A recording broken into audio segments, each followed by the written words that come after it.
ഗുജറാത്തിലെ ഒരു ഗ്രാമത്തിൽ മുൻപ് നടന്ന ഒരു സംഭവമാണ് ഇപ്പോൾ സോഷ്യൽ മീഡിയ വീണ്ടും ഏറ്റെടുത്തിരിക്കുന്നത്. സംഭവം ഇങ്ങനെ. ഗുജറാത്തിലാണ് സംഭവം നടക്കുന്നത്. ഗുജറാത്തിലെ ഒരു ഗ്രാമത്തിലെ പശുവിനെ അടുത്ത ഗ്രാമവാസി വിലയ്ക്ക് വാങ്ങി തന്റെ ഗ്രാമത്തിലേക്ക് കൂട്ടിക്കൊണ്ടുപോവുകയുണ്ടായി. 2-3 ദിവസം കുഴപ്പമൊന്നും സംഭവിച്ചില്ല. എങ്കിലും 3-4 ദിവസങ്ങൾക്ക് ശേഷം ഈ പശുവിനെ കെട്ടിയിട്ടിരിക്കുന്ന ഭാഗത്ത് നിന്ന് നായ്ക്കളുടെ നിർത്താതെയുള്ള കുര വീട്ടുകാരിൽ സംശയമുളവാക്കി. പശുവിനെ മോഷ്ടിക്കാൻ കള്ളന്മാർ ഇടയ്ക്കിടയ്ക്ക് ശ്രമിക്കുന്നുണ്ട് എന്ന് ഉടമയ്ക്ക് സംശയം തോന്നി. പുറത്തിറങ്ങി നോക്കിയിട്ടും ആരെയും കാണാൻ കഴിഞ്ഞില്ല.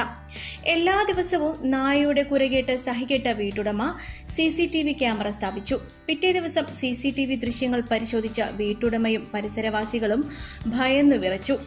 പശുവിനടുത്തായി ഒരു പുലിയെയാണ് അവർ CCTVയിൽ കണ്ടത്. നിരന്തരം പശുവിന്റെ അടുത്ത് വരുന്ന പുലി പശുവിനെ ഉപദ്രവിക്കാത്തതും ഒപ്പം പശുവിനെ കൂട്ടിരിക്കുന്നു. പുലിയെ കണ്ട് എല്ലാവർക്കും അത്ഭുതമായി തോന്നി. എന്തായാലും പശുവിന്റെ പഴയ ഉടമയോട് അടുത്തു ചെന്ന് ആ ഫോട്ടോ കാണിച്ചു. ഇത് കണ്ടപ്പോൾ വളരെ വിചിത്രമായ കഥയാണ് അദ്ദേഹം അവരോട് പറഞ്ഞത്. കുറച്ച് വർഷങ്ങൾക്ക് മുൻപ് ഗ്രാമത്തിൽ ഒരു പുള്ളി ഇറങ്ങി പലരെയും ആക്രമിക്കുകയും കൊല്ലുകയും ചെയ്തു. ഗ്രാമവാസികൾ ആ പുലിയെ കൊല്ലാനുള്ള കെണി ഒരുക്കുകയും പുലി കെണിയിൽപ്പെടുകയും ചെയ്തു. ഗ്രാമവാസികൾ എല്ലാവരും ചേർന്ന് പുലിയെ തല്ലിക്കൊന്നു. അതൊരു ഗർഭിണിയായ പുലിയായിരുന്നു. മരണവെപ്രാളത്തിൽ ആ പുലി പ്രസവിക്കുകയും തള്ളപ്പുലി ചാവുകയും ചെയ്തു. കുഞ്ഞു പുലിയെ സംരക്ഷിക്കാനുള്ള ചുമതല ഗ്രാമവാസികളുടെ കൈകളിലുമായി. കുഞ്ഞു പുലിക്കുള്ള പാല് ഈ പശുവിനായിരുന്നു കൊടുത്തിരുന്നത്.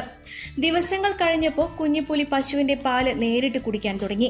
ആ കുഞ്ഞുപുലി കുറച്ച് വളരും വരെ ഇത് തുടർന്നു. കുഞ്ഞുപുലി കുറച്ചു വലുതായപ്പോൾ ഗ്രാമവാസികൾ പുലിയെ കാട്ടിൽ കൊണ്ടുപോയി വിടുകയും ചെയ്തു. എങ്കിലും എല്ലാ രാത്രിയും ആ പുലി പശുവിനെ തേടിയെത്തും. പുലർച്ചെ കാട്ടിലേക്ക് പോകും. അതായിരുന്നു പതിവ്. ഗ്രാമം മാറിയിട്ടും ആ പതിവ് തെറ്റിക്കാതെ പോറ്റമ്മയെ തേടിയെത്തിയ ആ പുലിയുടെ ചിത്രങ്ങളാണ് ഇപ്പോൾ സോഷ്യൽ മീഡിയയിൽ വീണ്ടും വൈറലാവുന്നത്. പുലി പശുവിനെ ആക്രമിക്കാതെ നിന്നതിന്റെ കാരണവും അതുതന്നെയായിരുന്നു. സ്വന്തം മാതാപിതാക്കളെ ഉപേക്ഷിച്ചു പോകുന്ന മക്കൾ ഇതൊക്കെ ഒന്ന് കാണണം. വെറുമൊരു വാർത്ത ആയിട്ടല്ല, ബന്ധങ്ങളുടെ വില മനസ്സിലാക്കി